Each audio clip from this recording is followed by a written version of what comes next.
There's a beauty to language. And there's also a dark side to language. Until we have the ability to experience one another through telepathy, how I know what's going on with you, and how you know what's going on with me is what I tell you and what you tell me. And to do that, we've created language. But duality is a function of language. You know, there's the tree, and then there's the word tree. They're not the same. There's the word consciousness, and then there's consciousness. They're not the same.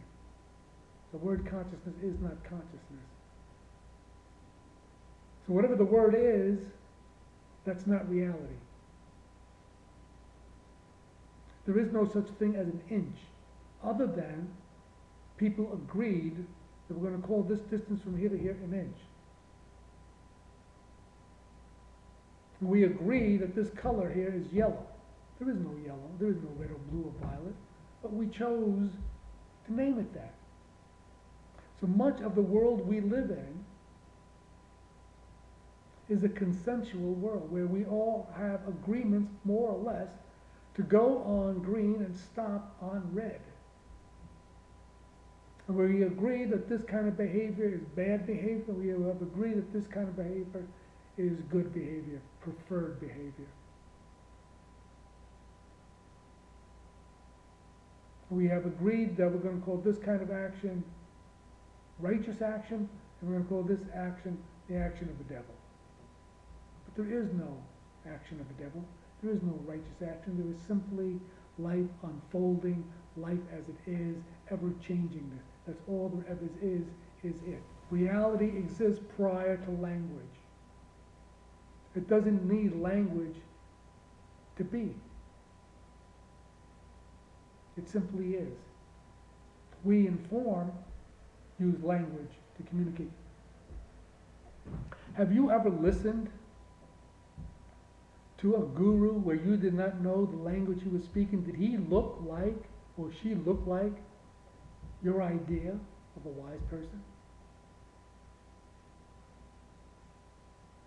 Were they given some kind of an aura or emanation that said, wow, this guy has got something? When I look at videos of Sri Nisargadatta Maharishi, I see this bug-eyed, wildly gesticulating guy yelling and pointing. And I'm like, he looks like a nut. He looks like a nutcase to me. And yet people are sitting around him saying, this man he is one with the world, the universe. He's speaking the truth. I don't understand what he's speaking. I don't understand what he's saying. I just see his eyes bug-eyed. That's the nature and the power of language and the story. We are storytelling machines. We are story-making machines. And that's how we communicate. That's how we exchange energy and information, is through the stories we take. I say, fuck you, asshole, and you get one kind of energy. And if I say, hey, you're absolutely brilliant, you're fantastic, you react in a different way. And we are constantly swimming in an ocean of exchanges of information and energy all the time. And what's inside me can influence you, and what's in you can influence me. Interacting. Always exchanging information and energy.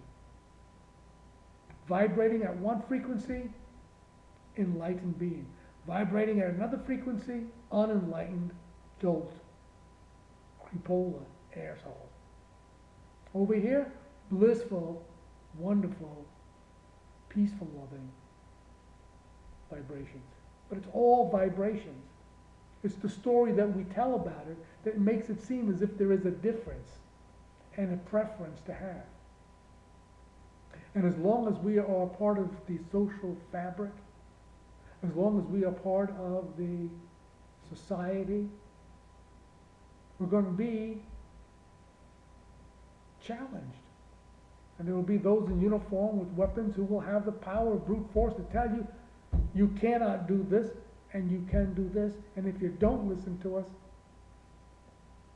we're going to imprison you and take away your freedom of movement. In absolute reality, there's no difference between shooting someone and giving birth. To me as a human being, big difference, big difference. But to underlying reality, no difference. It's just energy being transformed and changed. And this whole idea many people pursue in the spiritual path of transforming oneself, becoming a wiser being, a better being, an improved being, is a story. There is no transformation that isn't already happening. Except one thinks that it has to transform in a particular way. If it doesn't transform in this particular way, transformation isn't happening. Transformation is happening all the time. It's part and parcel of impermanence. It's already here. Feel it, see it. See how the mind reacts. See how conditioned the mind reacts. As we play out the roles that we have assumed and that parents and society and others have assigned to us and which we have accepted. I'm an employee and you get so much of my day and effort. And here I'm a consumer, and here I'm a pedestrian, and here I'm an auto driver, and here I'm a vacationer, and here I'm a photographer, and over here I'm a lawyer. Words, words. It's not who and what we are. We are that which is already here.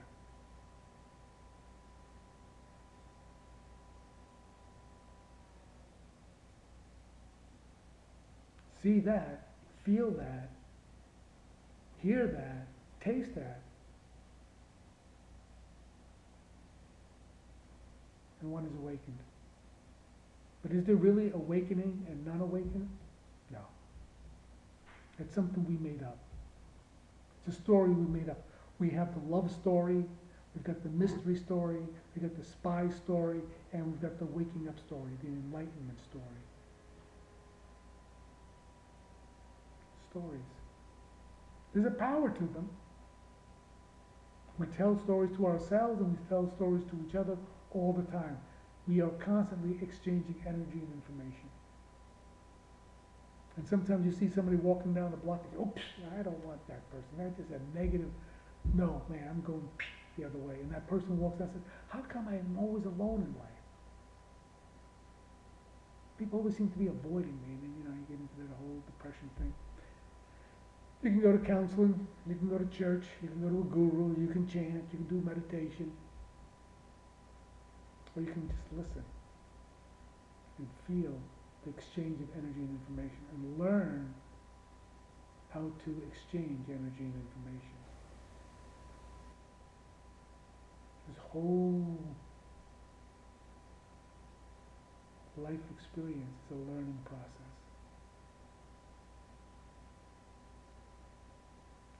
Learning, learning, learning, learning all the time. To be and not to be. To have, not to have. To be asleep, to be awake. Ultimately, we learn to be a conscious human being.